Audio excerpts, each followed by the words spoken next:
When you study Scripture, you find many examples of believers who dared to trust God so completely that they lived courageously. They dared to be faithful to God and live boldly for Him. Hi, I'm Chris Montgomery, Senior Pastor at Fraser Church. Welcome to Fraser 365. Thank you for joining us as we examine some of the most faithful and courageous heroes of Scripture. We hope this study challenges you to live boldly for Christ today.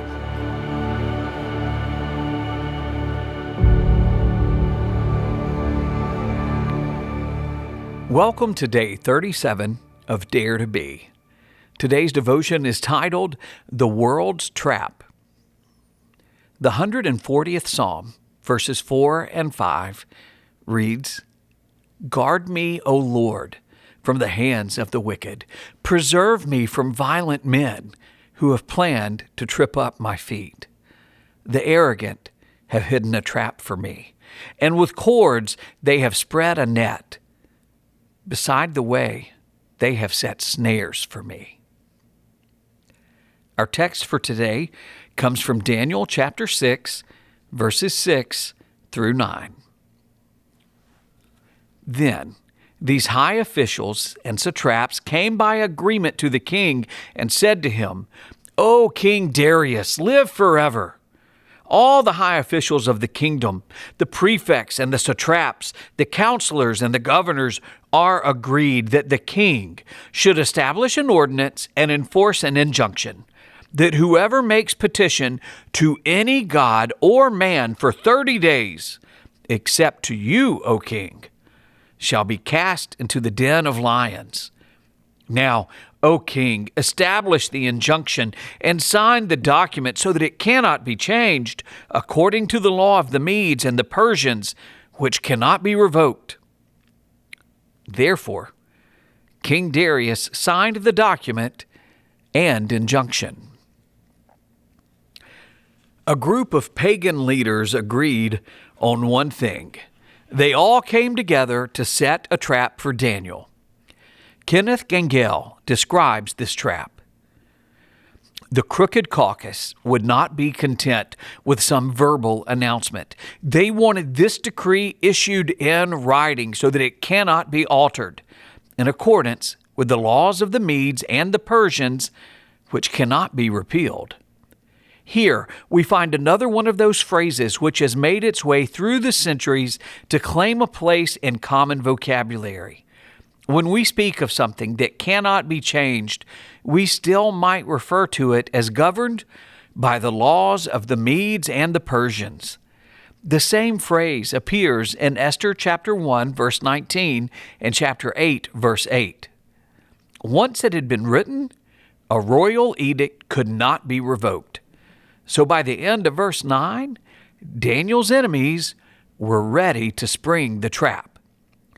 Let's not miss the lie that made all this possible. They told the king that his subordinate leaders have all agreed, chapter 6, verse 7, on this plan, and that he had no reason to think Daniel had been excluded. Nevertheless, pride, injustice, and monarchical arrogance all paved the way for what would follow. These leaders exaggerated who all agreed while playing into Darius's pride and arrogance.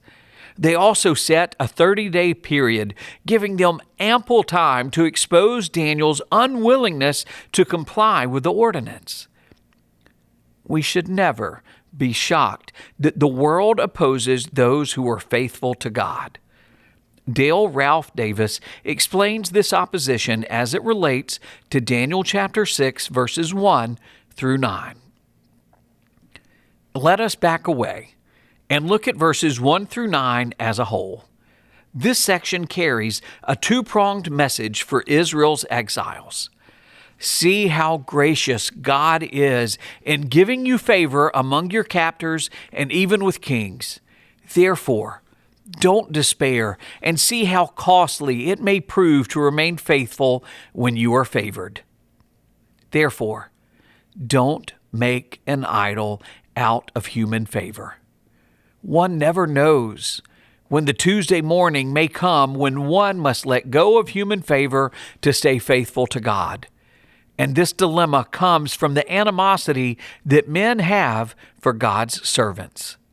That was the case under Babylon, the fiery furnace in Daniel 3, and now in Persia. It matters not where you are, the world hates you.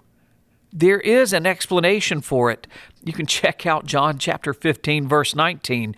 But when it occurs, it may seem so unfathomable.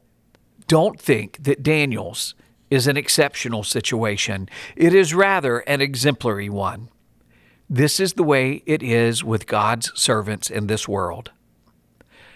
Davis alludes to Jesus' words in John chapter 15, verse 19. If you were of the world would love you as its own. But because you are not of the world, but I chose you out of the world, therefore the world hates you. The world sets traps for believers because it hates those who love God. When the world sets its traps, remember, God's love is stronger than the world's hate. In addition, God protects and empowers those whose heart is set on Him. The psalmist wrote, "My eyes are always on the Lord, for He rescues me from the traps of my enemies." That's from Psalm 25, verse 15, the New Living Translation. Some questions to consider. Why do the world's traps always involve lies and deception? How can you view the world's traps as a test of your faithfulness to God? Daniel's trap was set because of his love for God. In what ways does the world set traps against your devotion to God? Thanks for joining us. Have a great day.